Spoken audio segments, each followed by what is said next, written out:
Yo, this is Dennis from Real Time Reactions, and if you're watching this video, hopefully you've already seen Spider-Man's No Way Home, because for this video, I will be doing a spoiler review on it, talking about the good, the bad, and the what? And if you stay until the end of this video, I will be doing my ranking of the top 5, top 10 best MCU movies, in my opinion, and I will be ranking them, and so stay tuned.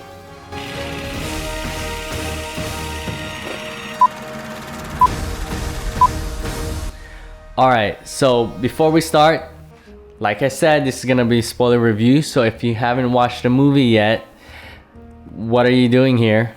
Stop watching this video, get out of here, go to the movie theaters, buy some tickets, buy popcorn, and go watch the movie, because I'm telling you right now, it's gonna be worth it. Alright? So, alright. You've had your warning, let's start. So, the good.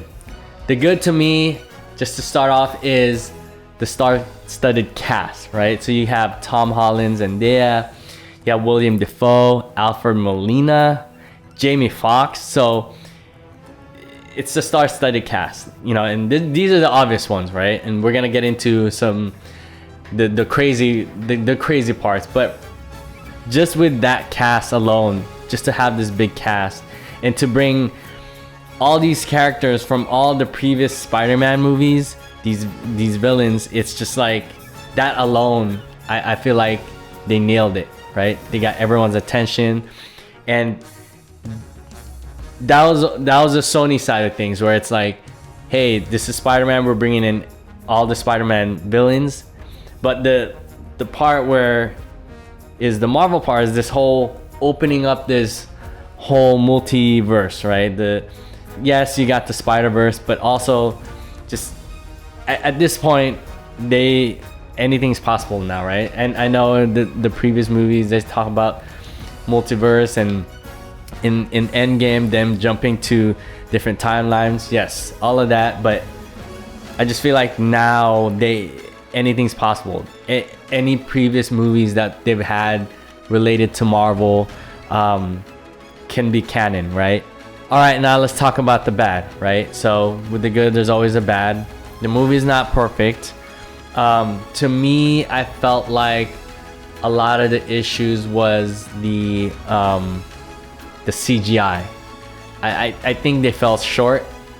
I really felt like they should have, knowing that this movie was gonna be huge, they should have invested the time and the money to clean up a lot of the CGI. All right, so perfect example.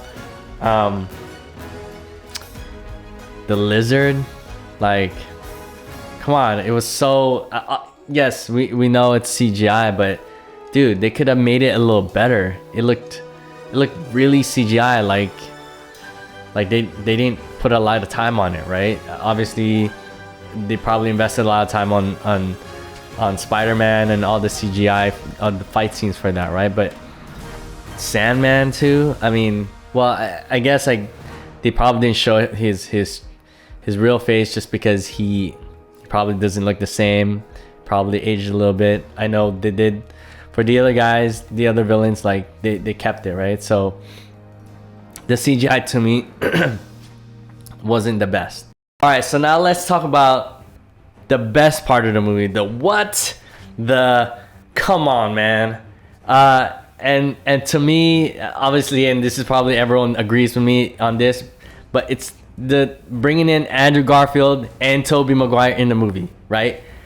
And the crazy part is that I always follow social media. I follow all the I'm a Marvel nerd myself, and so I'm always trying to read up on all the rumors and stuff like that. But and so, you know, obviously coming into this movie, I was pretty sure that they were gonna show up, but the banter between all three of them, the way they talked, the way they even entered, oh my god, like it exceeded my expectations.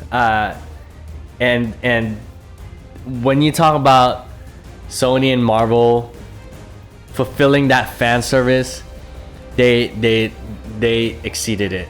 And it's crazy because they must have had a checklist of like, all right, we're gonna have the 3 Spider-Man. What are the things that we're gonna accomplish for this? They did the meme. They did that famous meme where you have the 3 Spider-Man like pointing at each other. Dude, come on, man. Like, Ned called Peter Parker and they all look and everyone's like, what? Who? Wait, who? Me? What? And dude, I could not stop laughing at that scene. Like, because I already knew. I was like, dude, they're checking off the meme. There's the Aunt May. Let me just jump to her real quick. Like, I love that part. I love the part that obviously there had to be some sort of sacrifice, and I love that in this multiverse, right? Because in Andrew and Tobey's universe, it was Uncle Ben. The way they aligned the universes together, and in this universe, it was Aunt May. Aunt May was the Uncle Ben for Tom Holland, Peter Parker, and for her to say that with great power comes great responsibility. Oh my God. I mean, dude, like, I'm sure a lot of you guys out there were tearing up, eyes got all glossy, you know. Dude, that got me. For them to do that sacrifice of Aunt May dying in order to trigger that point for Peter Parker, Tom Holland was great. They nailed it. And they brought that back because when Peter Parker, Tobey Maguire, and Andrew Garfield were talking about it to Tom Holland, they were like, dude, this is fate. This was meant to happen, right? Okay, and then also with the whole conversation, like I mentioned, the banter between the 3 Spider-Man, them talking about like, oh wait, what? Oh, your spider-webs are organic? Where else does it come out? Like, nailed it. They nailed it. Oh, in the scene where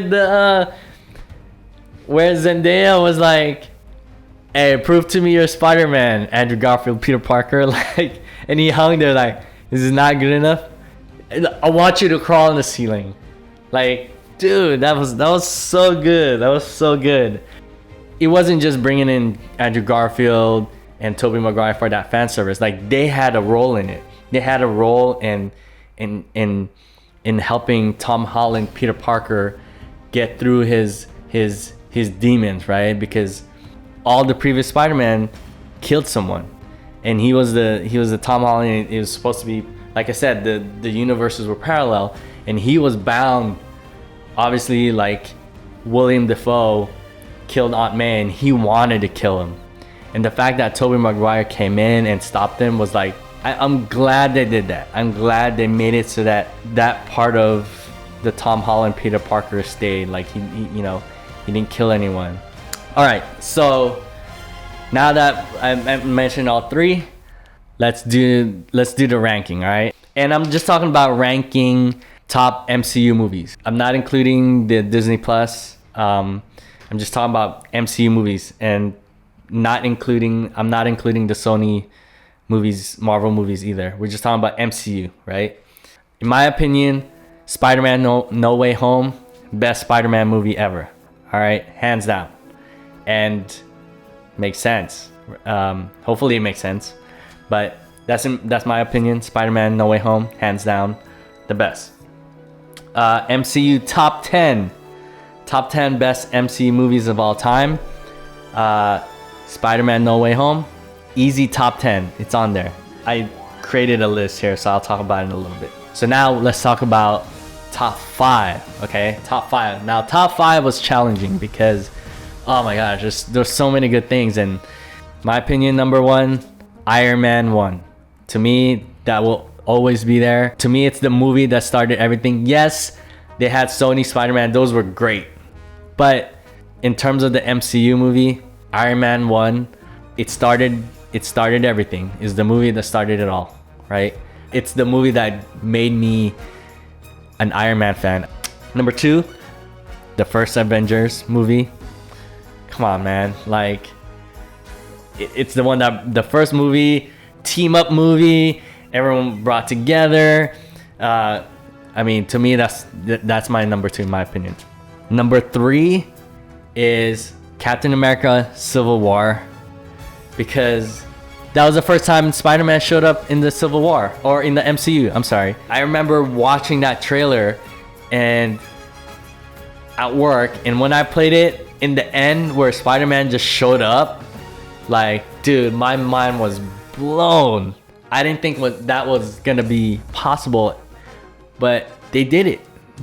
Spider-Man joined the universe, the MCU universe, for the first time. Also, in the same movie, they did Black Panther.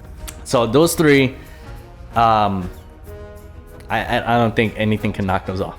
Top three. So now top five. So number 4, I put Avengers Endgame.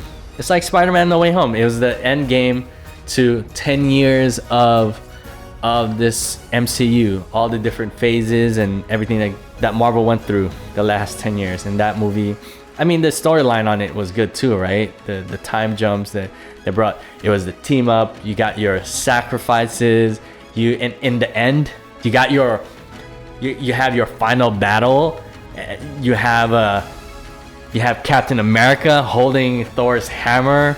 To me, that put Avengers Endgame to the number 4 spot, right? Now, number 5 originally was a toss-up between Avengers Infinity War and Winter Soldier. I think I'm gonna do it. Number 5 is gonna be Spider-Man's No Way Home. And this is why. Bringing up the whole multi-universe.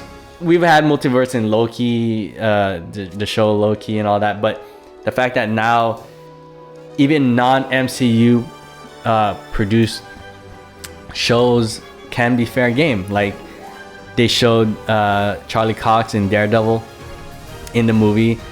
They showed Tobey Maguire, Andrew Garfield from the other Sony production Spider-Man movies. So to me, I think that's huge. Spider-Man No Way Home, I would watch again over and over again. So yes. Number 5, Spider-Man No Way Home. All right. So going down the list. All right. Damn, I should have went backwards, didn't I? Oh well. All right. So number 6, Avengers Infinity War. Number 7, Winter Soldier.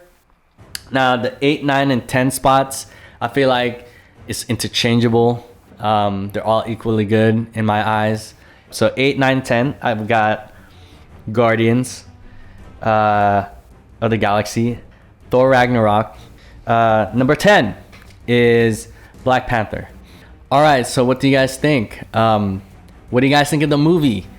Where do you rank it in terms of best MCU of all time? What do you guys think of my ranking, right? Is Spider-Man No Way Home your top 5? What do you think of the whole multiverse, opening it up? What do you think of the 3 Spider-Man? There's talks about Andrew Garfield having his own Spider-Man movie on the side too, right? I think that's pretty cool. I'm all for that. But yeah, leave a comment below, let me know. And as always, don't forget to like and subscribe if you haven't already done so. And I will see you on the next video. Peace.